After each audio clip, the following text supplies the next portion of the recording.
¿Qué tal? ¿Cómo estáis? Feliz viernes 18 de febrero, ya por fin llega el fin de semana, vamos a intentar desconectar, descansar y precisamente de eso vamos a hablar, de cuánto tiempo dedicamos al descanso, si ese descanso es reparador. Salimos a la calle, os lo contamos a través de una encuesta y también lo verificamos y damos las claves para ese descanso reparador con el médico y nutricionista Plácido Castro. Seguimos avanzando, hablamos de ese tercer Congreso de Jóvenes Expertos. Vamos a hablar con los más jóvenes que han desarrollado diferentes trabajos muy interesantes. Os contamos, también tiene que ver con un modo de vida mucho más sostenible en nuestro espacio literario, en el que vamos a abarcar dos propuestas muy interesantes.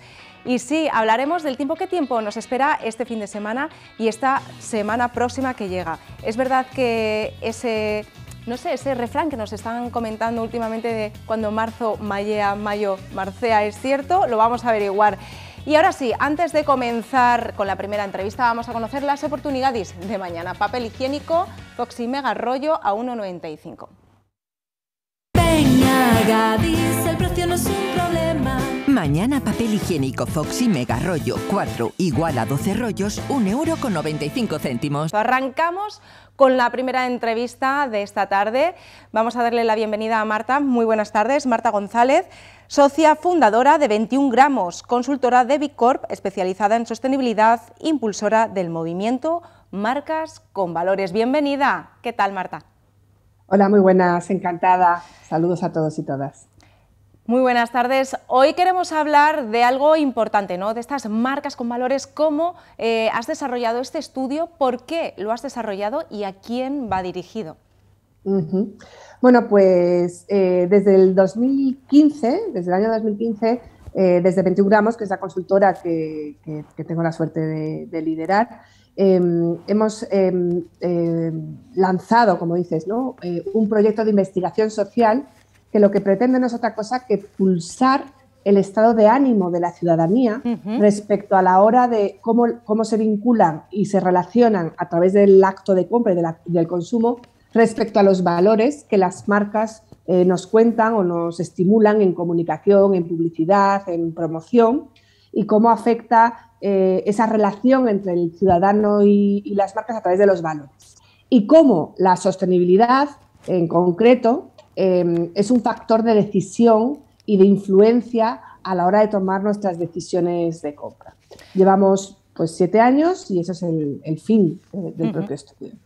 En 7 años, es verdad, que da tiempo a hacer un análisis exhaustivo, analizando punto por punto cada situación y también pues, términos que ahora mismo pues, estamos acuñando, como por ejemplo el término del low cost, ¿no? Esa banalización, pero vamos a ir desarrollándolo porque es muy interesante cómo estamos hablando de consumo sostenible cuando hace ya casi una década, ¿no? Se comenzaba a escuchar y por qué ahora está teniendo tantísima fuerza, Marta. Bueno, sin duda el concepto de sostenibilidad se ha puesto de moda y es una cosa buena, ¿no? Que se ponga de moda la sostenibilidad, pero la sostenibilidad es mucho más que una moda, es un modo, sobre todo de hacer empresas, si nos referimos a las marcas, o a un modo incluso de estilo de vida, un estilo de vida sostenible. En el traqueo, ¿no? de los datos y del análisis a lo largo de estos años, sí que vamos viendo un cambio sustancial, ¿no? de algo que se verbaliza y se proclama como compromiso o como valores a un acto real de consecuencia y de coherencia, de querer ejercer un consumo más consciente y más responsable porque me revierte a mí y conecta con mis anhelos, ¿no? Como ciudadano que aspiramos a ejercer en sí mismo, ¿no? El dato que llama más la atención es que el 84% de la ciudadanía admira a quien ejerce un consumo consciente. ¿Pero qué significa consumo consciente, ¿no? Pues eso es lo que hemos estado indagando. Me parece muy interesante, ¿no? Hablaremos también de porcentajes, hablaremos de por qué efectivamente la llamamos la era de las consecuencias y cómo nos está afectando. Pues sí, el título de este cuarto estudio, ¿no? es la era de las consecuencias, y consecuencias en doble sentido de la palabra, ¿no? Creemos que ya las consecuencias de la emergencia climática ya son evidentes, aunque queden, bueno, pues algún que otro negacionista por ahí, ¿no? Yo creo que la emergencia climática ya es una evidencia científica y estamos ya padeciendo y sintiendo, hemos sentido el colapso, incluso con la propia pandemia. Somos conscientes, ¿no?, de las consecuencias de ello, pero consecuencia también esconde la palabra de la coherencia. Si somos conscientes de los riesgos, también tenemos que ser coherentes con las oportunidades de cambio, ¿no? Y es lo que queríamos un poco reflejar. Es la ciudadanía consciente de todo del riesgo que supone la emergencia climática y cuán activado está en también formar parte de la solución. Totalmente. Estamos hablando que también 8 personas de cada 10 aseguran que esta pandemia les ha cambiado, ¿no? Hablaremos de esa escala de valores, que es lo más importante para ellos. Hablaremos también de aquellas personas que realmente se consideran optimistas. Hablamos de esos porcentajes que nos hacen reflexionar, ¿no? Porque, como tú bien has dicho, existen oportunidades en una época realmente en la que muchos solamente ven crisis.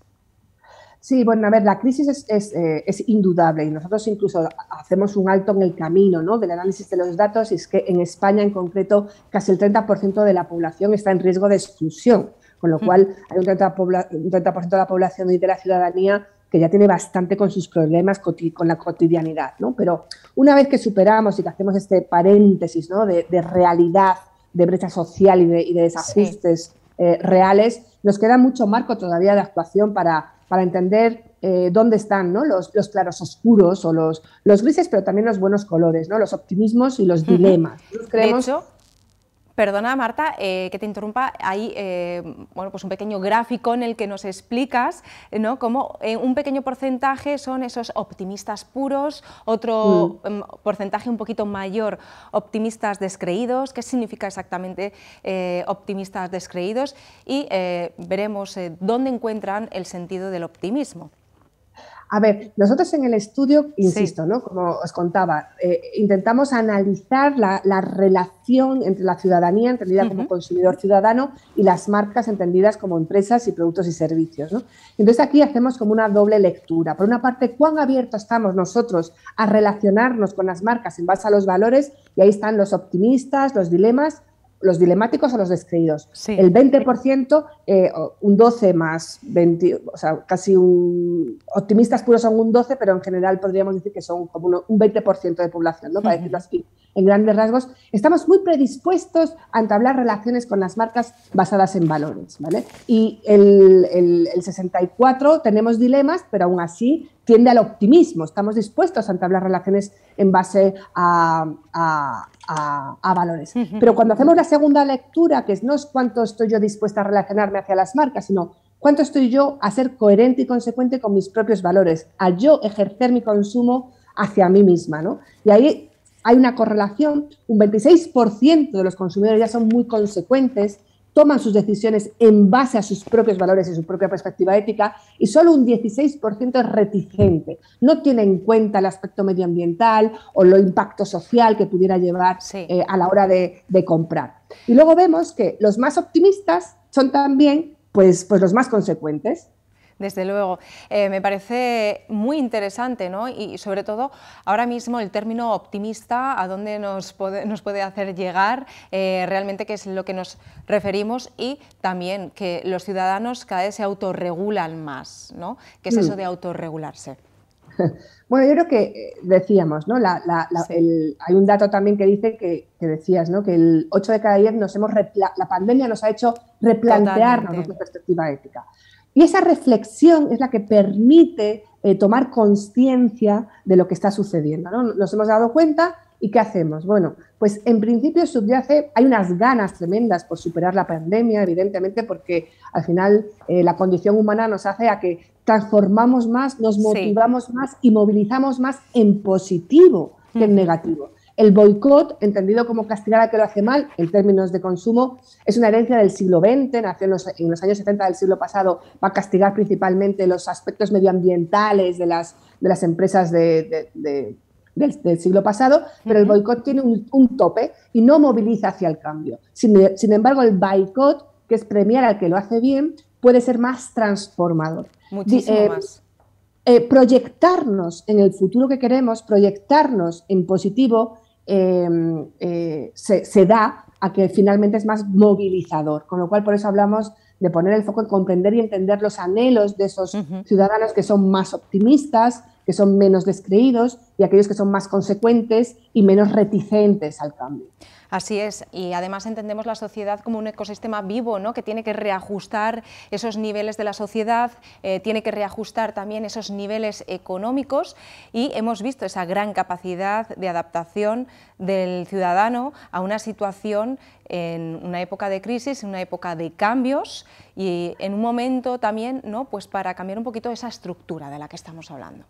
Completamente. Yo creo que de nuevo las costuras del sistema, ¿no?, como se dicen, ha quedado en evidencia, las hemos sentido el colapso, pero a su vez es innato nuestra capacidad para reajustarnos, ¿no? Igual que hablábamos, es un factor biológico, ¿no?, la homeostasis. Hablamos de la sociedad homeostática, que es una palabra un poquito así como científica, porque evidentemente viene del ámbito de la biología. Estamos más acostumbrados, por ejemplo, a la fotosíntesis, ¿no? Pero la fotosíntesis, sí, la homeostasis son casi, ¿no?, en el mismo parámetro, pero es menos conocida. Pero la homeostasis es la capacidad que tienen todos los seres vivos de reequilibrarse ante grandes desajustes, tanto internos como externos, ¿no? Y yo creo que ahora el desajuste es tan evidente, los desajustes sociales, medioambientales, sí, las costuras del sistema son tan evidentes que activan el resorte de la búsqueda del equilibrio, ¿no?, de volver a conectar en equilibrio con el entorno y con las necesidades evidentemente vitales, en el ámbito de la sostenibilidad y vitales, ¿no?, como dices tú. Exacto. Esa perspectiva ética, ¿no?, que pensamos que a lo largo de la pandemia también en un primer momento iba a sacar lo mejor del ser humano, efectivamente ha sacado lo mejor en muchos casos, pero también ha señalado muchísimas carencias. Volvemos otra vez a resaltar esa gran necesidad de encontrar una perspectiva ética. ¿Cómo lo podemos hacer, Marta? Bueno, pues yo creo que principalmente aunando, ¿no?, hablamos de la era de las consecuencias. Yo creo que es una doble cara de la misma moneda, la oportunidad y la necesidad, ¿no? Por riesgo, por oportunidad, evidentemente por optimismo o al final nos lleva a que es evidente la necesidad del reajuste, es evidente.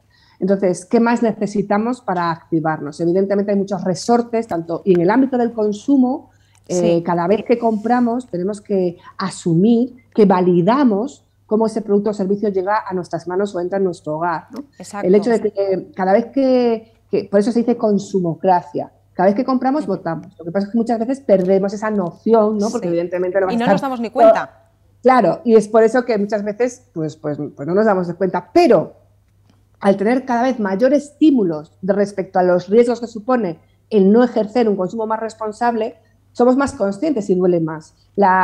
Cristaliza la tendencia a que el cambio se está produciendo. Y sobre todo hay un dato muy curioso, y es que los que ejercen el consumo consciente de manera consciente, por eso la palabra, no el consumo responsable, que ya es que está súper activado, ¿no?, el que es consciente del acto de su... Cuando lo realiza, le produce felicidad. Es un consumidor más orgulloso, más satisfecho, más plenamente realizado. Es decir, que se cambia de un consumo, de consumir por consumir y poseer, a un consumo más reflexivo, pero también más conectado con tus anhelos más reputacionales también, sí, ¿no? Es decir, cambiamos nuestro estilo de vida. Cada consumidor apuesta por un estilo de vida muy determinado y cada vez está más marcado por lo que estamos viendo. Sí, lo que vemos es que el consumo consciente o aquel que tiene en cuenta el atributo de la sostenibilidad entendida como impacto medioambiental y social que se incorpora en ese producto o servicio que yo compro, si eres consciente de que estás validando cómo te llega ese producto en términos medioambientales o sociales, tú mismo participas de la cadena de valor y tú mismo también tiene una parte egoísta porque te hace sentirte mejor con tu propia compra. Y ese sentimiento de orgullo y de autorrealización que se va produciendo es lo que genera más cambio que el enfado, que la concienciación más plena, que evidentemente también es buena.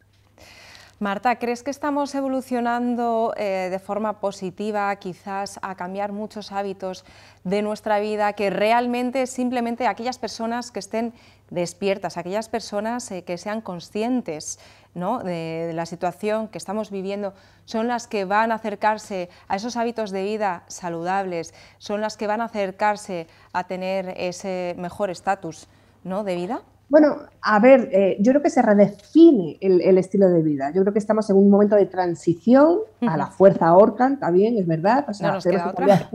Un sistema que estaba pensado para un modelo económico sin límites prácticamente y de recursos ilimitados, a darnos cuenta de que el sistema tiene los recursos limitados, que el planeta es el que es, que consumimos más recursos de los que somos capaces de regenerar, porque es un tema de regenerar el equilibrio. Y eso se tiene que ajustar, o sea, es que en sí mismo se va a ajustar. Lo que pasa es que existe una emergencia a acelerar el reajuste, porque si no lo reajustamos, el precipicio está ahí. Es todavía acelerar más a un modelo que no tiene cabida claro, en los recursos que tenemos. No se sostiene. Por supuesto. Me parece un estudio súper interesante, que de hecho merece incluso preparar una pequeña tertulia, ¿no?, con especialistas de cada campo para poder contar contigo y debatir, porque quizás no somos tan conscientes de que vamos evolucionando hacia ese marco de vida, pero es así, la pandemia nos ha cambiado y también está creando esas oportunidades y sobre todo poner en relieve el papel de los jóvenes, ¿no?, que son los verdaderamente también responsables de un alto porcentaje del consumo. Sí, los jóvenes además tienen unas ventajas muy claras y bien, muchos de ellos ya son nativos sostenibles, porque son nativos del siglo XXI y el siglo XXI o es sostenible o no es del siglo XXI. Puedes estar en el siglo XXI, pero no del siglo XXI. Entonces, bueno, los jóvenes sí que es verdad que el consumo consciente todavía requiere de cierta madurez y de reflexión. Eso con los jóvenes pues muchas veces no se conjuga de manera natural, ¿no? Pero el impacto que tiene la sensibilización y la educación en valores a la que están también las nuevas juventudes siendo expuestas, ¿no? Ahora hay unos estímulos tanto en el ámbito de la educación como en el ámbito social que hace que se incorporen más rápido a la reflexión, y eso sí que es una realidad. Yo creo que el cambio de hábito requiere en los jóvenes aprenderlo, pero en los adultos desaprender hábitos, ¿no? El desaprender muchas veces, desaprender nos cuesta a veces un poco más y requiere de un esfuerzo, ¿no? Entonces, bueno, a partir de los 12 años, ¿no?, se dice que ya para aprender cosas nuevas tienes que desaprender en términos de hábitos. Así es totalmente cierto, ¿no? De hecho, muchos hábitos los tenemos pues muy adheridos también a costumbres, también a tradiciones, y esto va cambiando poco a poco y ya lo estamos viendo. Una palabra clave que tú también señalas es esa confianza, es esa empatía a nivel empresarial, pero también a nivel de sociedad. Entonces, poco a poco iremos viendo ese cambio a través de las marcas, a través de este estudio, que desde aquí te damos la enhorabuena porque es un estudio muy afianzado y, desde luego, que con mucha intensidad, ¿no?, durante 7 años, Marta. Sí, la verdad es que al final es un poco de perseverancia, ¿no? Yo creo que las cosas se logran con determinación y yo creo que al final la sociedad vamos a estar determinados a cambiarlo. Y desde luego se necesitan mensajes en positivo y mensajes que nos inspiren. Muchísimas gracias y muchísimas gracias por difundir la televisión el día. Un placer. Seguimos en contacto, hablaremos más adelante de ese futuro coloquio. Muchísimas gracias. Nosotros seguimos hablando también de hábitos de vida saludables. Salimos a la calle y preguntamos a los ciudadanos cuántas horas suelen dedicarle al sueño, si ese sueño reparador, si descansan. Ahora lo vemos y lo vamos a comentar con nuestro médico y nutricionista Plácido Castro. Hasta ahora. ¿Cuánto duerme? Pues 8 horas. Joder, qué bien, ¿no? Sí. Del tirón, o sea que no hay nada que le quite el sueño. No, duermo en tirones, en Ay, tirones. ¿Y un método efectivo para dormir bien? Acostarme tarde. ¿A qué hora se acuesta? A las 2. ¿A las 2 de la mañana? Sí. Bueno, ¿y qué hace? ¿Ver la tele? Veo la tele, si hay algo que me agrada y si no, un reto con el ordenador.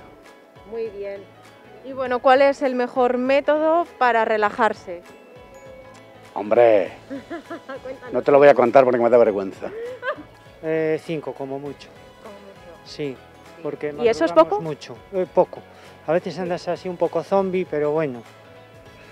Madrugamos mucho, aquí entramos a las 5 de la mañana y a veces te acuestas un poco tarde, con lo cual duermes poco. Y el sueño no se recupera, ¿no? ¿No hay siesta? A veces sí, a veces no. Si llegan las 10 y no acabas de ver o de leer el libro, pues tienes que dormir. ¿Es importante descansar para ti? Sí, es fundamental, tanto a nivel psicológico como de todo, físico, todo, sí. Hay gente que le afecta más, a otras personas menos, el hecho de dormir pocas horas, ¿no? ¿A ti te afecta mucho? Estoy acostumbrado ya poco, pero a lo largo de la tarde lo vas notando, sí. ¿Cuánto debería dormir una persona? 8 horas mínimo, pienso, pienso, creo que sí. ¿Cuántas horas deberíamos dormir? 8 por lo menos. 8 por lo menos, ¿no? Pero yo me tiro 12. Qué bien, pero ¿y eso cómo se hace? Bueno, pues Hay que entrenar.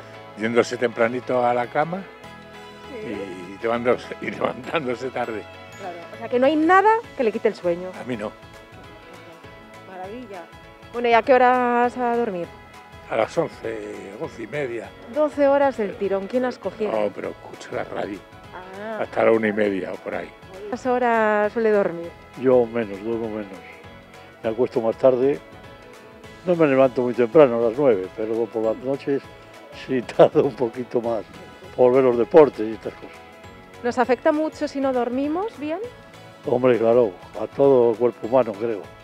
Hay gente que se acostumbra y dices, ¿pero cómo puedes dormir tan poco? Bueno, pues al final el cuerpo humano se acostumbra, pero eso es malísimo, ¿no? Nos pasa factura. Claro, no descansa. Claro. Porque luego hay que gastar las energías por el día. Eso es. Y si no recuperamos por la noche no hacemos nada. Claro. ¿Algún método efectivo para descansar bien? Yo de momento no empleo ninguno. A contar ovejas, ¿no? No.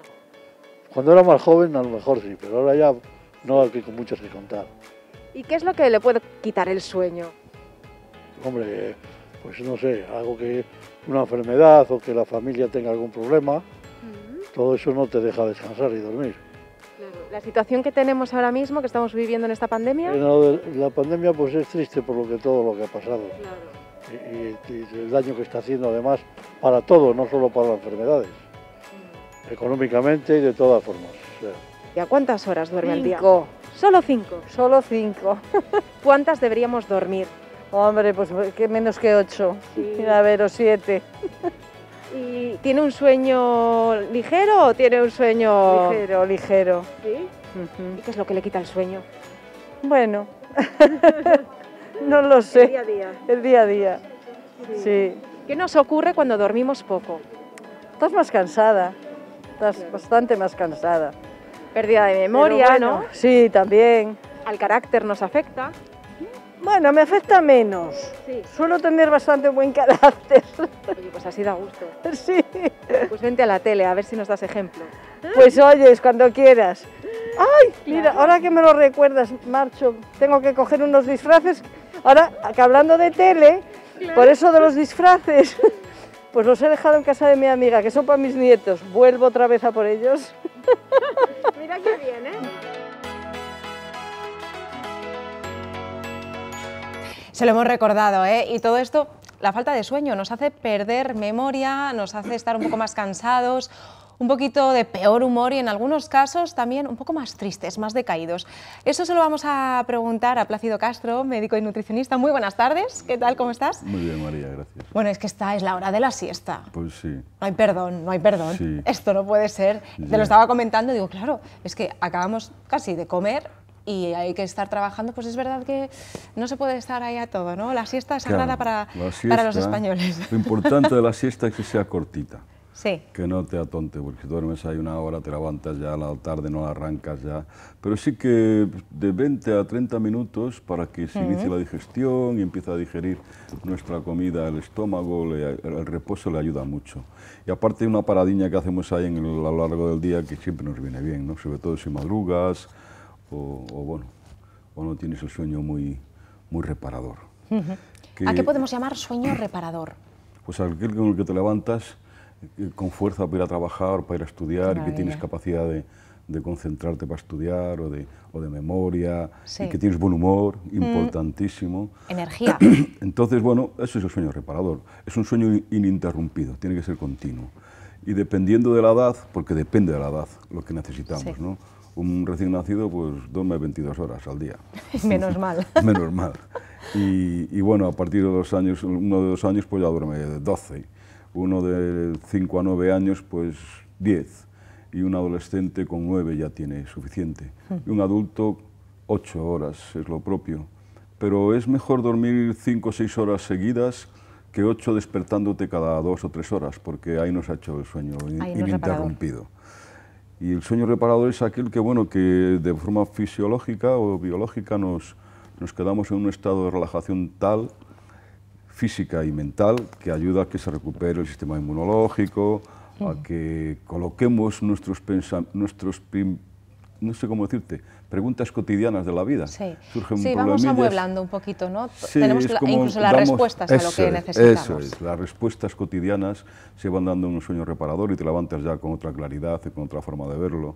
Y bueno, es importante porque tú puedes recuperarte físicamente acostándote y estando inactivo y ya está, Sí. pero mentalmente no, hay que dormir. Si no, eso no se recupera y al día siguiente pues te exiges como si hubieras dormido y eso genera angustia, ansiedad y con el tiempo, si sigues en ese plan, depresión.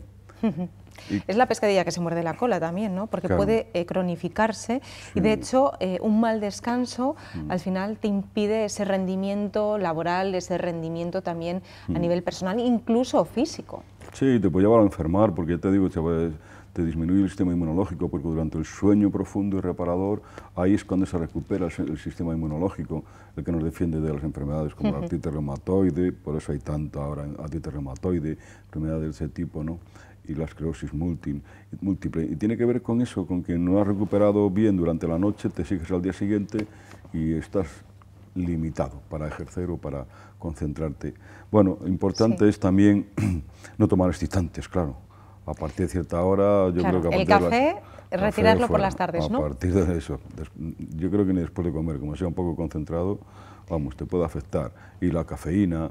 Y pues hay otra cosa que hay que entender bien, que el sueño es una condición nuestra que tiene que ver con el estado, con seres diurnos que somos, ¿no? Claro. Entonces, cuando se quita el sol, acontecen en nuestro cuerpo unos cambios ahí hormonales y es cuando, por ejemplo, baja el cortisol, que es una hormona que nos mantiene alerta, esa es la que nos pone los problemas. Bueno, pues Claro, eso, de hecho en las analíticas, cuando hay personas que tienen muy alta esa hormona, la del cortisol, es que están sometidos a un nivel de estrés claro, tremendo. Así que, y no pueden dormir. ojo al dato. De manera que esa baja cuando se quita el sol en general y nos sube la melatonina, pero para que la melatonina, que es la hormona que induce el sueño, funcione bien, tiene que haber silencio y oscuridad. Por tanto, importante no ir a la cama a ver la tele a todo volumen, con la luz a tope, porque eso está contrariando nuestro sistema natural y eso genera insomnios. El móvil, los Otra, dispositivos por supuesto. móviles, Claro, increíble, ¿no? dejarlo Ya nos siempre desvelan. Que incluso hay veces que pecamos de, bueno, lo utilizo hasta que me quede medio dormida, medio dormido, y al final eso no te da lugar a ese sueño reparador porque además te mantiene en un estado un tanto de alerta. Sí, de excitado. Y sobre todo porque están diseñados para entretenerte, no es fácil coger el Facebook y, no, 5 minutos, sí, 5 minutos en el Facebook.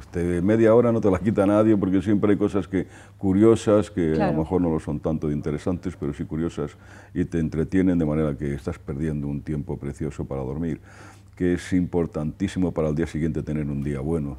Has dormido bien y cómo te levantas, buena energía, una gana de hacer todo, con humor, con alegría. Así no has es. dormido bien y ya andas todo el día a medias, no te sale nada bien y es importantísimo tener eso en cuenta, que el sueño tiene que ser reparador y tiene que ser el que nos mantiene equilibrados durante los días que tenemos de...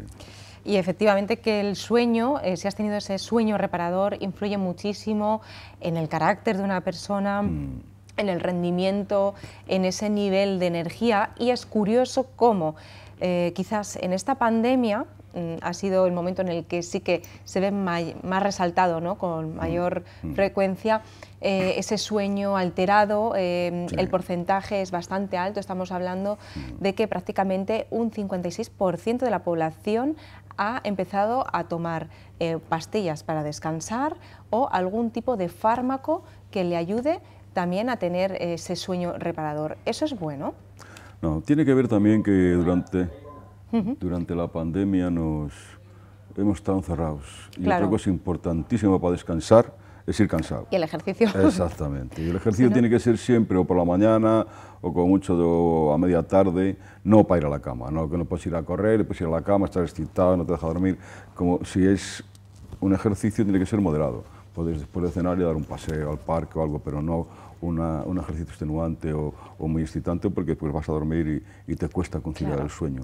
Como bueno, ocurre, no se debe jugar con los niños a última hora, cuando están en la cama, ir allí a jugar a peleas, eso los pone en un estado de excitación que después los niños pues, no se pueden relajar, porque para poder conciliar el sueño tenemos que perder una tensión que tienen los músculos, que es el tono muscular, que si recientemente has estado haciendo ejercicio, pues le cuesta mucho más. Por tanto, y después la cena, muy importante también, cenas suaves, y a la hora y media más o menos de haber cenado, ir a la cama, porque es ahí cuando de verdad la digestión ya está hecha y vamos de verdad a descansar.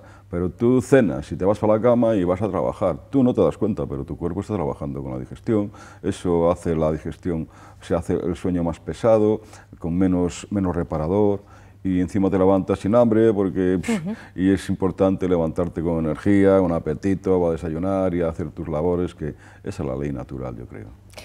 Nos preguntan pues muchísimos espectadores, usuarios, ¿por qué justo después de comer nos entra como ese cansancio, ¿no? Como ese sueño? Hay un ejemplo que porque, lo pone claro. claro. Por algo duerme la gente la siesta. Hay que pensar que el estómago es como una hormigonera, sí. que lo llenamos o lo satisfacemos con la comida y tiene que moverse. Entonces, para moverse necesita sangre. Esa sangre tiene que venir de algún lado. ¿De dónde viene? De la cabeza. Por eso nos da la modorra, porque la digestión demanda sangre para el estómago y es bueno hacerle caso. Lo que sí es importante saber que no debe ser una siesta larga. O sea, si tú has dormido un sueño reparador y luego haces una siesta larga, seguramente la siguiente noche no vas a hacer un sueño reparador porque te va a costar dormir y te va a costar concentrar el sueño y hacerlo continuado e ininterrumpido. Entonces la siesta, como digo, 20 minutos... Yo con que duerma 5 minutos a la siesta ya me llega, pero si son 20 mejor. No, desde luego que sí. Porque si no la duermes, yo soy de madrugar y la gente que madruga se levanta, pues claro, a las 8 de la tarde estás ya que te caes. Y la gente... Y es importante saber que bueno, tiene que ver con la siesta, una paradita a mitad después de comer. Voy a poner una cama, porque desde por la mañana hasta la noche, ¿verdad? Ya, pues tienes que hacer ahí una paradita, pedirlo. Sí, desde las 9:30 hasta última hora casi de la tarde. Al final es verdad que te entra como ese cansancio, ¿no? Por eso en muchísimos países pues ya optan por esas jornadas en las que comienzas a las 8 de la mañana y terminas a las 3 de la tarde. Claro, jornada continua para ir tu tarde, tenerla para ti y tener su parte del día para ti, porque estamos aquí, trabajamos para vivir, pero no vivimos para trabajar, que si no... Pero vamos a subrayarlo bien, ¿sabes? Porque es verdad. Enfermar. Vivimos para trabajar y también necesitamos disfrutar, desconectar un poco, ¿no?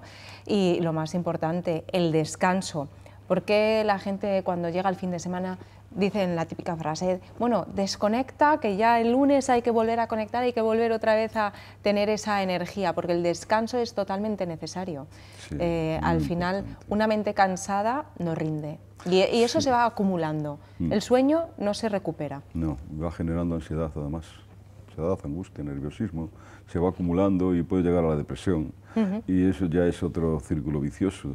Si tú estás mal de ánimo y no duermes, pues el ánimo cada día peor, porque, como decimos, durante el sueño se colocan un poco los problemas cotidianos, se van dando respuesta, y si no tienes ese sueño, se acumulan las dudas, y las dudas queman un montón de energía terrible, ¿no? Hay que sacar adelante y tomar decisiones y seguir caminando y luchando cada día, y si no duermes, pues lo tienes más difícil, la verdad. Si nuestros padres son unos sabios, por ejemplo, a mí el consejo que siempre me decían, comer bien y dormir bien, ¿no? Y esa es la seguridad que tienes de momento de tener una buena salud.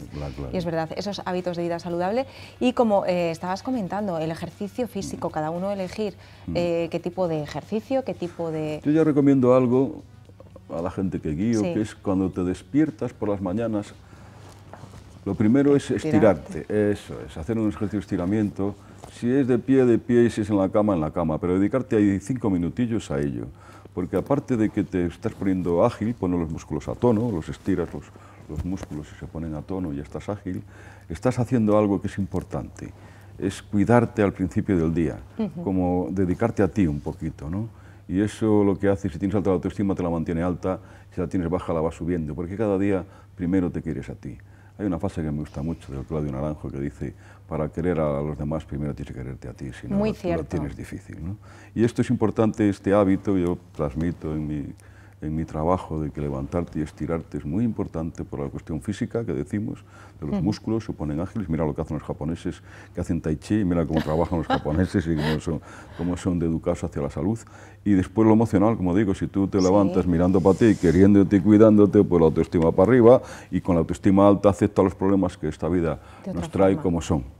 Ni más ni menos. Con la autoestima baja cualquier problemilla te hunde porque todo me pasa a mí, la víctima, estamos ahí llorando y yo creo que tiene que ver con nuestro estado de ánimo, sobre todo de autoestima. Nuestro estado anímico, nuestro estado de autoestima es una forma de protegerse también, es muy importante. Claro. ¿No? Pensamos que son pues, tópicos, pero que efectivamente que hay que desarrollar y hay que aprender a gestionarlas bien, esas emociones y esos pensamientos positivos. No es fácil porque efectivamente, tenemos muchísimas complicaciones a lo largo de la vida, pero efectivamente cuando uno está descansado, uno está sereno, se asume todo muchísimo mejor. Se va a cualquier parte. Pues sí, claro que con buen humor. Evidente, ¿no? Ya está bien de tristezas y de añoranza, ¿no? Sino más bien pues sí. Eso está en un estado anímico favorable, ¿no? Entonces nos dará igual si llueve, si hace sol o no, porque nosotros estamos al 100%, ¿no? Que haremos igual las cosas. De eso vamos a hablar a continuación, porque nos vamos a ir en nada a publicidad. Hablaremos sobre qué tiempo nos espera este fin de semana, pero Plácido, a ti te da igual también, literalmente. Si hace bueno, si no, si llueve, si nieva, siempre es una oportunidad, ¿no? Para poder disfrutar. Claro que sí. Es evidente. Plácido Castro, muchísimas gracias por acompañarnos este ratito. Nos vemos la próxima semana. Seguimos hablando de hábitos de vida saludables y, por supuesto, el mejor hábito es sonreír un poquito más. Sí, aquellas personas que les está ahí escociendo un poquito cuando digo sonreír un poquito más. A publicidad. Hasta ahora.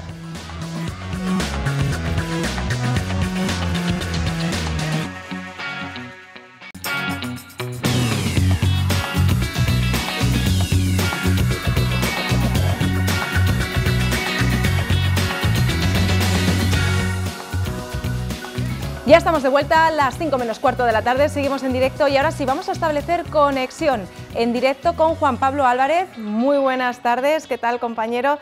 Delegado de Castilla y León de la EMET. Buenas tardes, María. Nuestro querido hombre del tiempo, por supuesto. Todo el mundo nos preguntamos, llega el fin de semana, ¿qué tiempo va a hacer? Parece que tenemos que estar como un poco adaptándonos, ¿no? No sé si... este dicho, que dice así, si cuando marzo mallea, mayo marcea, ¿qué va a ocurrir? Porque nos vamos acercando poco a poco a marzo, veremos. No sé qué tiempo vamos a tener este fin de semana, pero nos comentan que poco a poco vamos a ir viendo el sol, ¿no? Vamos a subir la temperatura, unos graditos. Ya, sí, es que está pasando un frente. Es además un frente que está asociado a esas borrascas, alguna de ellas hermana o prima, que ha hecho una desgracia ahí un pesquero en esas costas de Terranova, porque pues, bueno, por ahí nos vienen todas las borrascas. Lo que pasa es que se desplazan por latitudes ahora tan altas, porque tenemos este anticiclón, que solamente, o sea, no llegan lo que es la borrasca, sino si el frente es muy extenso, como es en este caso, pues es lo que está dando esa nubosidad ahora en el noroeste de España, sobre todo en Galicia, en todo el noreste de Castilla y León, en esa zona es donde está con mucha nubosidad y también con precipitaciones débiles porque el anticiclón no le deja que lleva mucho, ¿no? Entonces, pues algunas gotitas se está dejando en esa zona. Nada importante para lo que se necesita, pero que lo hace notar hoy ya, por ejemplo, en las temperaturas máximas, porque al haber esa nubosidad, pues va a bajar las temperaturas. Efectivamente, como suelen decir, nunca llueve a gusto de todos. Ahí está. Porque es que además esto no soluciona nada, ni te deja un día agradable para pasear, ni se va a solucionar nada para el tema hídrico, ¿no? Exacto, esto es como la gente, ¿no?, que parece que lleva el nublado dentro, ¿no? Que es que no te soluciona nada. Llevamos el día triste. Así es. Entonces, me habías comentado lo de las temperaturas. Sí. Sí, la gente que no se preocupe, o sea, o sí, vamos, dependiendo un poco de las temperaturas, ¿no? Por cierto, bonitos aparatos para medir la insolación y la radiación. Esa que hoy no tenéis ahí en Ponferrada. Sí, hoy estamos bastante nublados. Muy nublados. Como algunas mentes. ¿Qué va a pasar a lo largo de esta madrugada? Pues a lo largo de esta madrugada, como va a despejarse un poco, se va a enfriar, digamos, al no haber esa capa protectora de nubes, se enfría la Tierra más que si estuviese cubierto, con lo cual la próxima madrugada va a ser fresca ahí en el Bierzo. Las temperaturas van a estar un poco bajas y además luego, al pasar este frente, lo que te entra es una masa un poquito más fresca de la que hemos tenido atlántica, con lo cual mañana digamos que va a ser temperaturas, te diría que hasta normales para la época del año, sí. No estas que hemos tenido. Claro, las personas piensan, perdonad que interrumpa, estoy viendo a mi excompañero José Luis Corona, que ya está jubilado, jefe del Observatorio de Ponferrada, una bellísima persona. Es que no puedo más que emocionarme por verle ahí. Claro que sí, le mandamos un saludo y un abrazo muy fuerte. Sí, espero que nos pueda ver desde Astorga. Hombre, desde cualquier lugar, si hace streaming con la 8 Bierzo, desde cualquier lugar, hasta desde Múnich.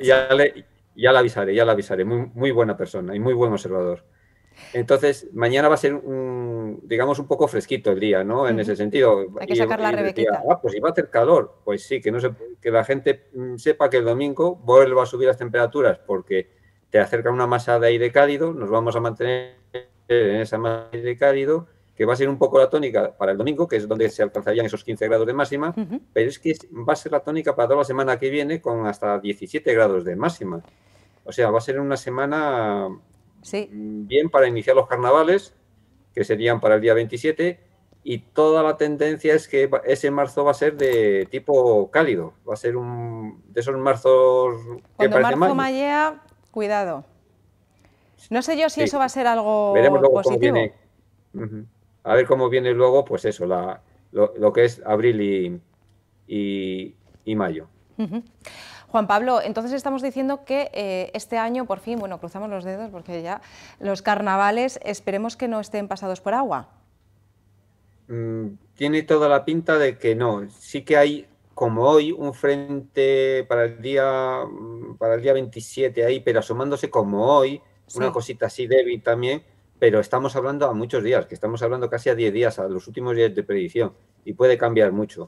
Lo que dicen un poco la probabilización probabilística es poco probable que llueva, pero bueno, alguna pasada sí que nos dicen que algunas gotas pueden caer, que sería algo como lo que está ocurriendo hoy, que tampoco es una cosa que estropee, vamos.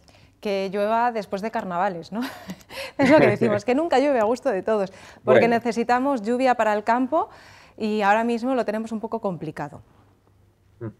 Sí, ahora mismo lo que es grandes cantidades de precipitación que se necesitarían casi que estuviese lloviendo durante 7 días, 10 litros cada día por lo menos, para que no llueva todo de golpe, que eso sí que es peor, que llueva todo de golpe, sino que llueva suavecito y continuo, pues eso por ahora nada. Desde luego que nos estamos encontrando ante una primavera anticipada, ¿no? La próxima semana estamos hablando que vamos a rondar las temperaturas máximas casi 18-17 grados. Se dice bien que no estamos acostumbrados en estos últimos meses, lógicamente es invierno. ¿Esto se debe al cambio climático, Juan Pablo? Por un lado, el que las temperaturas cada vez sean un poco más, son todos los años más altas, con lo cual los inviernos cada vez son más suaves, por lo tanto también más cortos. Entonces eso tiene que ver también con el cambio climático. Si a eso se junta esta situación que estamos teniendo, que otros años han ocurrido cuando se alejan tanto los frentes, porque tenemos una situación de bloqueo que está relacionada a la circulación, al unirse las dos cosas, pues entonces esas temperaturas se notan mucho más, claro. Entonces, una parte sí que tiene. Bueno, pues lo importante también es concienciarnos un poco de ese cambio climático, que en gran parte se debe también a nosotros. Hablaremos después tenemos además una entrevista bastante interesante acerca, ¿no?, del entorno sostenible en el que nos encontramos, si realmente estamos ante ello. Y, por supuesto, como siempre decimos, hay que intentar aprovechar, llueva o no llueva, haga sol o no haga sol, a disfrutar al máximo el fin de semana, Juan Pablo. Sí, sí, por supuesto, hay que aprovechar. Y sobre todo, como siempre digo, estos rayos de sol de invierno son muy buenos. Tenemos una fuente ahí de vitaminas, por decir así, que a veces no aprovechamos por estar demasiado encerrados en casa. Pensábamos que por momentos perdíamos la conexión, pero cuando has dicho rayos de sol, vamos, hemos conectado de repente. Yo creo que todos necesitamos un poquito, ¿no? Un poquito de sol. Es verdad que en otros lugares de Castilla y León, donde el cielo está más despejado, aunque haga un poquito más de frío, parece que eso nos anima más. El sol es vida y es lo que necesitamos, así que también, bueno, pues vamos a aprovechar esta oportunidad, ¿no? La próxima semana tener esos cielos un poquito más despejados. Eso es. Juan Pablo, muchísimas gracias por acompañarnos. Un auténtico placer, como siempre. Y que tengáis un buen fin de semana y muy buena semana. Muchísimas gracias. Y como solemos decir vulgarmente, ¿no? Si esta semana hay gente que ha tenido pues, ese pequeño nublado en forma de persona, de preocupación, pues ojalá se esfume este fin de semana, ¿no? Que de vez en cuando hay que ponerle un poquito de humor a la vida. Si no, ¿qué haríamos? Claro que sí. Muchísimas gracias. Nosotros despedimos, cerramos conexión. Y ahora sí, nos trasladamos hasta otro punto del plató, donde ya nos están esperando Marta, Iria y María, mi tocaya. Muy buenas tardes. ¿Qué tal, chicas? ¿Cómo estáis? Hola, buenas tardes. Bueno, desde Puente Domingo Flórez, muy buenas tardes. Habéis llegado aquí a Ponferrada. Celebramos esta tercera edición de concurso de jóvenes expertos. Y bueno, tengo que decir que, aparte de que han participado 5 centros, vosotras estáis de enhorabuena. Ahora me contáis. Bienvenidas. Vamos con las presentaciones. Marta Vega, que es la profesora, Iria Méndez y María Gerena. Buenas tardes. Buenas tardes.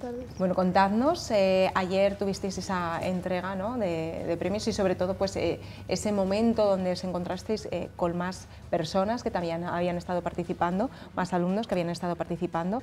¿De qué se trata esa tercera edición, ¿no? de este concurso de jóvenes expertos? ¿Quiénes habéis participado? Bueno, este año la temática era de uno de los objetivos de la Agenda 2030, que es el objetivo 7, que se titulaba el acceso a una energía sostenible, asequible y moderna para todos. Entonces, la temática del congreso eran pues, trabajos relacionados en torno a ese título. Nuestro centro, el Instituto del Puente Domingo Flórez, ha presentado 3 trabajos relacionados pues, con esa temática. María Gerena. María, ¿qué tal? Presenté el trabajo de que si una cementera puede llegar a ser sostenible con una compañera mía y pues... Habéis estado haciendo ese estudio, ahora hablaremos un poquito sobre ello. Iria. Y yo presenté con una compañera que se llama Leire Velasco el trabajo sobre la transformación a una vivienda sostenible. Que las dos están aquí, que nos están viendo a través de la pantalla también, en plató, pero al otro lado.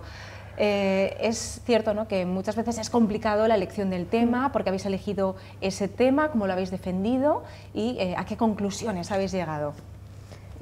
Pues yo escogí ese tema porque hablando con mi compañera nos pareció una muy buena idea, ya que la gente al ver que se puede transformar una vivienda sostenible en su propio hogar y tener el medio de tener esa energía del medio ambiente sin contaminar y pudiendo tener beneficios de ella, era una muy buena idea para concienciar a la gente. Y cuando se lo comentamos a nuestra profesora nos apoyó al máximo en esa idea. Claro, es muy importante, ¿no? También pues, esa labor divulgativa, pero esa labor de información e investigación. Sí, yo creo que para ellos fue una experiencia, bueno, luego nos contarán un poquito, pero fue una experiencia yo creo que gratificante. O sea, preparar el trabajo, buscar la bibliografía, preparar el índice, documentarse, investigar y luego presentarlo delante de tanta gente y defenderlo. Yo creo que me parece una experiencia que bueno, muy gratificante. Bueno, me tendréis que dar algún consejo de cómo superar ese pánico escénico, ¿no? Porque el tener que estar presentando algo delante de tantísima gente que os está evaluando, ¿no? y también está teniendo en cuenta muchísimos aspectos, es complicado, así que felicidades, chicas. Muchas gracias. ¿Algún secreto a la hora de presentar algo? Me imagino que la seguridad de saber de lo que estás hablando, ¿no? Sí. Es importante poder explicarte, saber manejar bien el tema para poder defenderlo y poder explicarnos bien y que la gente nos entienda. Hablamos ahora de tu trabajo, ¿no? hemos visto cuál es el título, pero ahora, ¿cómo lo has desarrollado y a qué conclusiones has llegado? Decidimos hacerlo sobre lunas cementeras porque al tener una empresa aquí sobre eso, y la cementera es una de las empresas que más consumo energético gasta, entonces mi compañera y yo decidimos hacerlo para poder reducir ese consumo energético y que sea mejor para la comarca. Pues es un trabajo de investigación bastante arduo, sí. ¿no? ¿Os ha llevado mucho tiempo? Sí, bastante tiempo. Empezamos sobre noviembre o así hasta ahora. Me imagino que, Marta, les habrás ayudado, habrás estado supervisando un poquito, ¿no? Cada tema y cada aspecto del trabajo. Bueno, ellas buscaron prácticamente la información, yo les ayudé a estructurar un poquito, pues unas bases un poco para, claro, buscar en revistas científicas, casi todos los textos vienen en inglés, esquematizarlo, o sea que, bueno, vieron que era un trabajo de investigación importante. De verdad que sí. Y sobre todo el tema del idioma, ¿no? Es importante, os habéis dado cuenta de que muchas veces no controlar un idioma puede ser una barrera. Me imagino que vosotras con el inglés genial, ¿no? Sí, bueno, qué remedio, ¿verdad? Es importante. Iria, ¿qué conclusiones habéis sacado con vuestro trabajo? Pues la verdad que mientras estábamos investigando nos dimos cuenta de que es algo bastante asequible para todas las familias y que si cada persona se pusiese a decir voy a intentar tener una vivienda sostenible, la verdad que se reduciría increíblemente el impacto medioambiental y la energía sería, porque además incluso puedes sacar hasta beneficios de ello. Entonces, ¿y cuál es el problema que tenemos ahora mismo? Porque claro, estamos viendo soluciones, ¿no? Y la problemática que tenemos, ¿por qué no interesa el crear esas viviendas sostenibles? ¿Por qué no se están desarrollando tanto? Pues porque yo, desde mi punto de vista, creo que la gente no quiere invertir en ese gasto porque ve que va a ser lo mismo. Pero claro, luego te pones a investigar y a largo plazo es beneficioso en todos los sentidos. Compensa. Compensa, ¿no? Antes hemos hablado de pues, el sistema que tenemos ahora mismo. Efectivamente, consumimos mucho, contaminamos mucho, necesitamos apostar por un modelo de vida mucho más sostenible.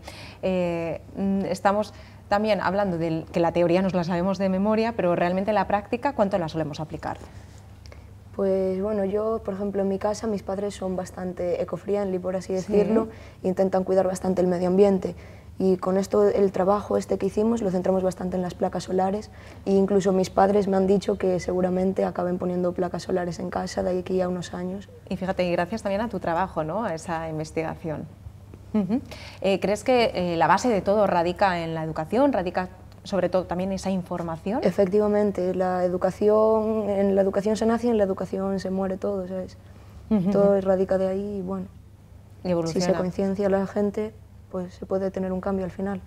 Además que vivimos en una comarca, ¿no?, que tenemos un montón de recursos naturales que muchas veces no somos conscientes, pero además son recursos reutilizables, por tanto es algo fundamental, ¿no? Y esto pues desde las aulas me imagino que lo estaréis fomentando. Claro, desde las aulas, a ver, no hay un tema concreto relacionado con esto, pero sí que intentamos pues hablar de energías renovables, economía circular, principios de la química verde, bueno, pues un poco para que ellos vayan aplicando en su metodología del día a día pues unos pequeños consejos para reducir un poco el gasto energético. Fíjate, y es que alumnas de cuarto de la ESO con estos conocimientos, es increíble. Sí. Por tanto, muchas veces es la motivación que se le ponga a un tema, ¿no?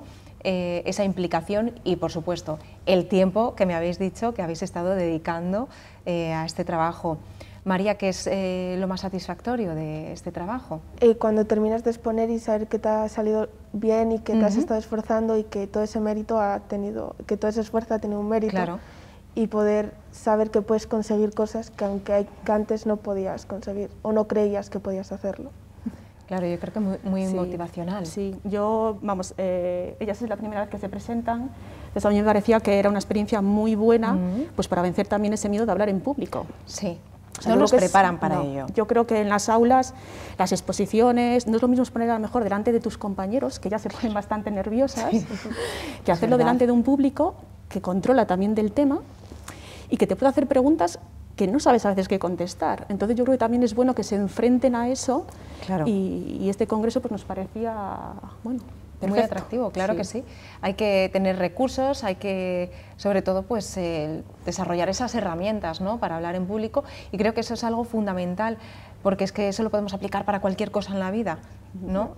Muchas veces desde las aulas lo que te incitan es a aprenderte teoría, a desarrollar trabajos, pero que no se exponen normalmente. Y claro, no es lo más habitual el hacerlo delante de gente que pues no conoces. Entonces eso impone mucho más, que ¿no? Impone, sí. Hoy les planteaba yo en la clase, les digo, ¿seríais capaces de hablarme 5 minutos, a mí y a vuestros compañeros, de un tema, el que quisierais, exponerlo y venderme algo durante 5 minutos?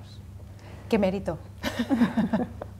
Y sí que sois capaces, porque con vuestro trabajo, con vuestra investigación, es posible, ¿no?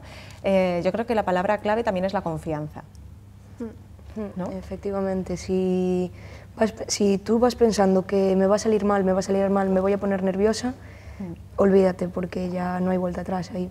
En cambio, si vas pensando y concienciándote de que te lo sabes, al final te sale hasta mejor de lo que te pensabas. Y además, la palabra también más importante, disfrutarlo. Porque hay veces que pensamos, bueno, voy a contar todo lo que sé, pero estás tan pendiente de contar realmente que sea todo punto por punto que no te lo estás disfrutando, ¿no? Entonces también es importante eso, y desde las aulas, el fomentar esa motivación, esas ganas y esa confianza, ¿no? El estar relajado, tranquilo. Y la televisión también impone un poco, ¿no?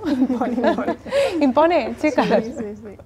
Bueno, pero luego ya es como si nos estuviéramos tomando un cafetito, ¿no?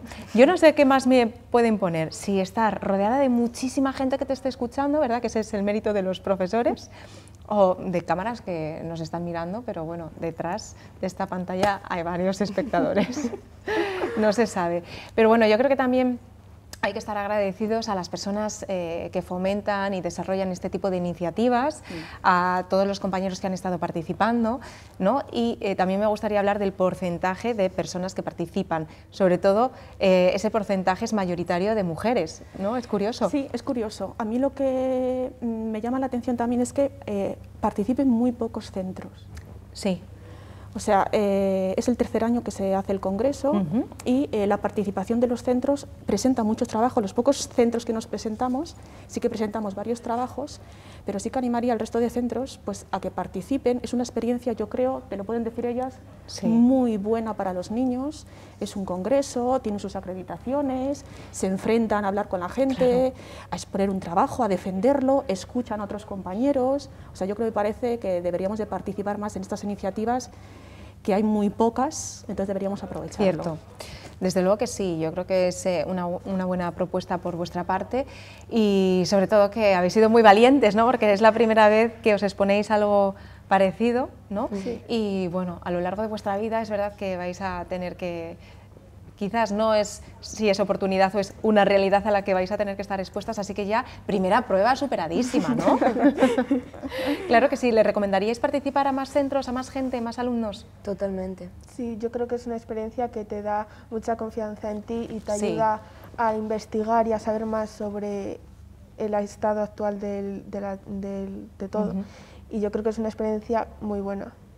Claro que sí, y como dicen que muchas veces llegas a un sitio, estás nervioso, bueno, pues lo importante también es haber participado, el haber asistido, el haber estado también en contacto con otros alumnos. Son 5 centros educativos, efectivamente son pocos, ¿no?, para los que podrían participar, así que desde aquí animamos a muchísima gente que se lance, ¿no?, a la aventura de la investigación, porque ese es el futuro, ¿no? Además yo creo que sí. Son temas muy interesantes y de actualidad. También queremos agradecer a los organizadores, a la Fábrica de la Luz, a la UNED, a la CIUDEN y a la Universidad de León, que fomenten más estas iniciativas y bueno, nosotros encantados de participar. Pues chicas, muchísimas gracias. La prueba de la televisión superadísima ya, ¿no? Nos vamos a ir a publicidad, así que con vuestro permiso, bueno, muchas gracias. También gracias al resto de las participantes que están al otro lado. Nos vamos a Publi y volvemos en menos de 5 minutos. Hasta ahora.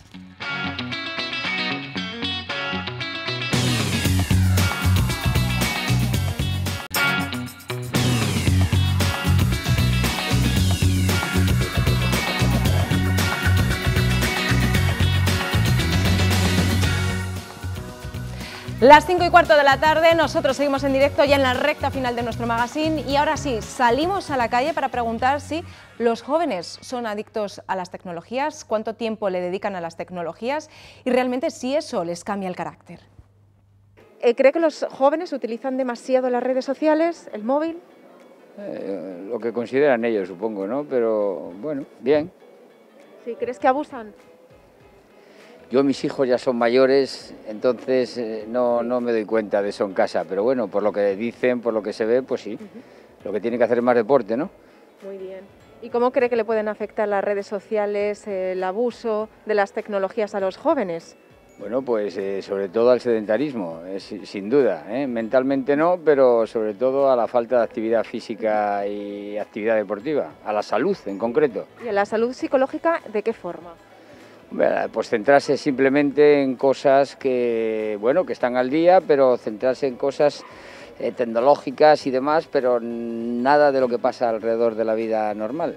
¿Qué le parece a usted un caso, pues como por ejemplo el adolescente que le prohibieron utilizar la PlayStation, el móvil, ese comportamiento agresivo? ¿Qué opina usted? Bueno, yo creo que hay más de trasfondo. Yo creo que ese niño realmente tendría problemas con anterioridad, seguro. No es normal una familia equilibrada y dentro de una normativa normal que un niño, porque le prohíban, pues actúe de la forma que ha actuado. Eso conlleva que tenía problemas anteriormente, seguro. Desde luego. Estamos poniendo un ejemplo pues muy grave, ¿no? Pero también estamos viendo que otros ejemplos, cómo les puede afectar a los jóvenes el hecho de que les prohíban el uso de los dispositivos móviles, la Play. Bueno, yo lo de las prohibiciones no, soy contrario a las prohibiciones. Yo creo que es más bien cuestión de hábitos, de normas desde la infancia al niño y yo creo que consigues cosas. Por supuesto que no puede estar un niño 8 horas con el móvil o conectado a internet o con su ordenador. Eso yo creo que una familia dentro de lo normal pues tiene que marcar unas pautas de conducta desde el inicio, desde que el niño empieza ya a caminar. ¿Crees que a los jóvenes les afectan mucho las redes sociales? Sí. ¿Sí? Sí. ¿Están muy enganchados? Depende, a ver. ¿Sí? ¿De qué forma negativa les puede afectar las redes sociales? Pues yo no hablo bien castellano. ¿Habla francés? ¿Francés? Je parle un peu. ¿De qué estos? De redes sociales.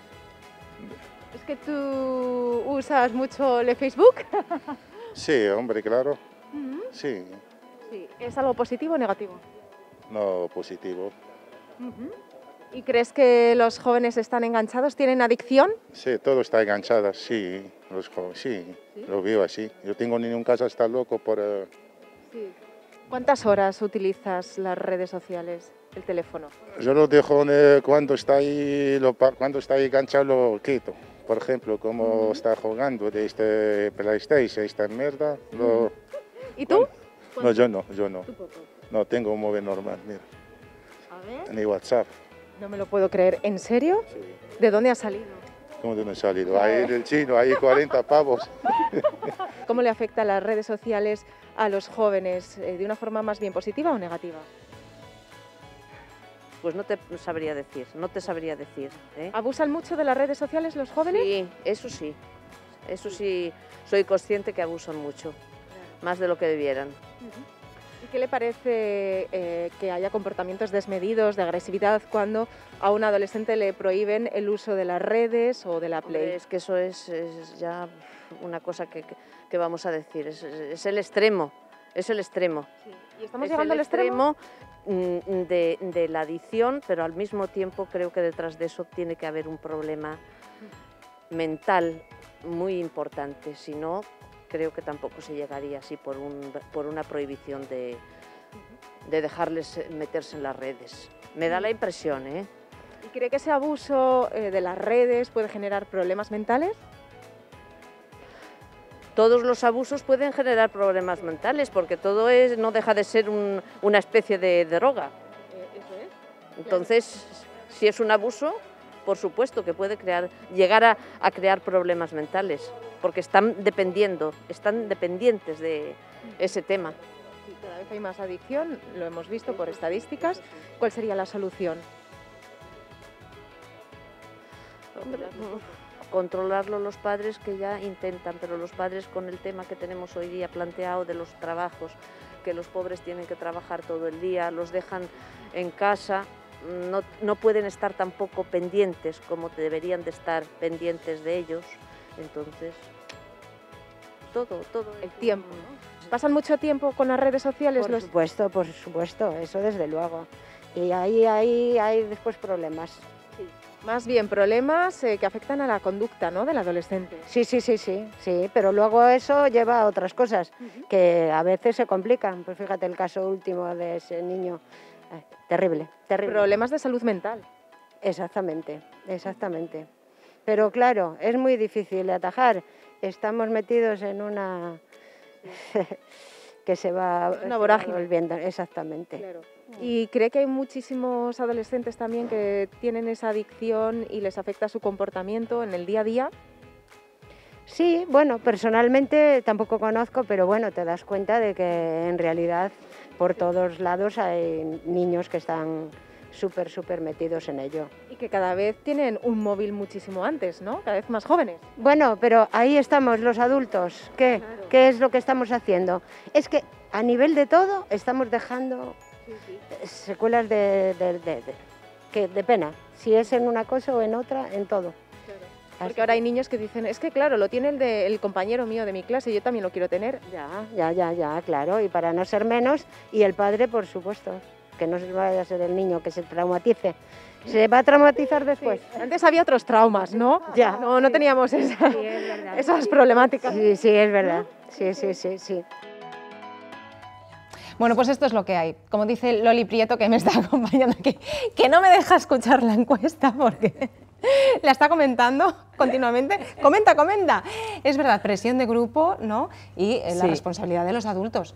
Claro, los adultos decidimos qué es lo mejor para los niños y si decidimos que lo mejor es que no nos den la lata, pues posiblemente les demos un móvil sin saber en qué puede acabar. Es que ahora a los adultos un niño les estresa para todo, ya. ¿no?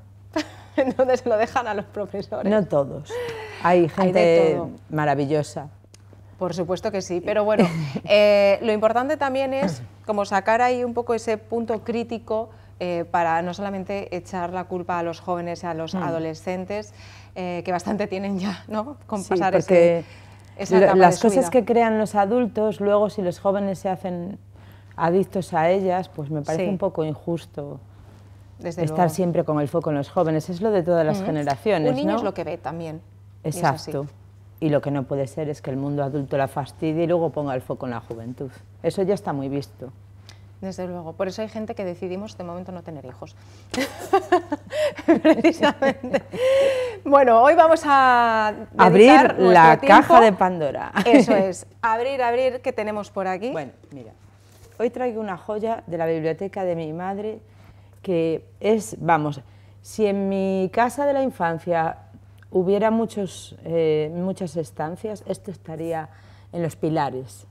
Juan Salvador Gaviota, maravilloso. Juan Salvador Gaviota, Richard Bach, un autor pues muy especial para mí. ¿Por qué?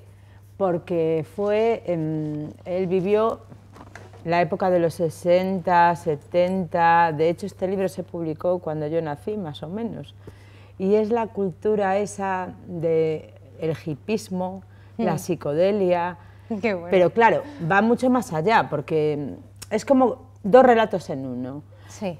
Si tú te lo tomas literal, esta es la historia de una gaviota que decide experimentar con el vuelo porque le parece muy aburrido como vuelan las demás gaviotas. Las gaviotas al uso, las de ese grupo de control que dictan las normas, ¿no? Entonces se pone a experimentar y a ser libre con sus propias alas y descubre un montón de maneras de volar diferentes. Claro, quiere compartirlo porque le parece buf. ¿Qué pasa? Que cuando lo va a compartir, pues el Consejo de Ancianos lo destierra. Bueno, que es lo que suelen hacer, ¿no? Sí, normalmente te destierra primero la familia, luego te destierra ya los otros. Pero bueno, que lo destierra. Él muy triste y sin comprender nada porque piensa que no ha hecho nada malo en absoluto. Pues se va a otros acantilados, a los acantilados del destierro. Y para su suerte encuentra allí a gaviotas solitarias que han encontrado su propio camino, también desterradas de otras bandadas. Entonces encuentra su propia bandada. Su propio clan. Sí, su propio clan. Entonces, esta es la lectura para niños. Pero luego, si quieres hacer una lectura más adulta y ponerte a indagar, pues aquí entraría la psicología transpersonal de George Ivanovich Gurdjieff, entraría Carl Gustav Jung otra vez y muchos otros que pues dicen que es importante el proceso de individuación, que no tiene que ver con el individualismo. El individualismo con el concepto que tiene ahora negativo. El proceso de individuación es aquel en el que un individuo se conoce a sí mismo, como decía Sócrates, conócete a ti mismo, porque cuando te conoces a ti mismo puedes conocer a los demás.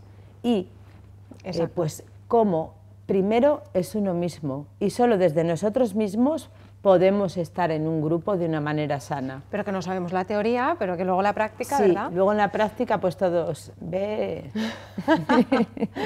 Pero bueno, yo propongo lecturas para que la gente se dé cuenta que ya desde los años 60 y bueno, desde hace 2000 años hay escritos en los que se alienta a la gente a hacer su propio viaje al interior, que es lo que se viene llamando el viaje del héroe, la caída al infierno, que vienes con la perla esa de sabiduría.